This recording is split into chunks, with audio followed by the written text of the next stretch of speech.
Not so many persons can identify a piece of land that is not fit for purchase. In this video, I'm going to show you how you can identify a piece of land that you should stay away from. My name is Olisa Umera and this is the Ask a Realtor show. Now, I'll be treating lands in these three categories. Number one, lands that have been committed by the government. Number two, lands belonging to someone who is no longer alive and is causing a family dispute. And number three, lands that belong to a different party other than the person trying to sell it to you.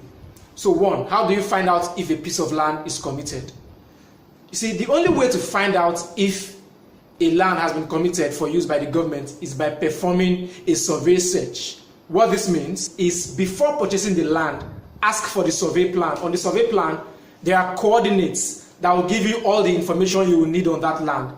This survey plan is what you will take to the land registry to confirm the location of the land and if it's committed or not. Now let's move to number two. Let's use this scenario. You decide to buy a property from an individual or from a family, and then after requesting for all necessary documents with which you will do your search, you then find out that the owner of the property is deceased. What do you do? And how do you ensure that you do not get into trouble after buying that property? First, you ask for the will. Now, this will should indicate that the property was willed to the person who wants to sell it to you. But what happens if there is no will? Then there should be a letter of administration stating an administrator of the deceased's estate. Now, if you go ahead and buy that property without seeing any of these documents, either the will or the letter of administration, and without the knowledge of the administrator or the executor of the will of the deceased estate, then you might have just bought yourself a lawsuit. So, if you don't see any of these documents, the best thing to do is to stay away.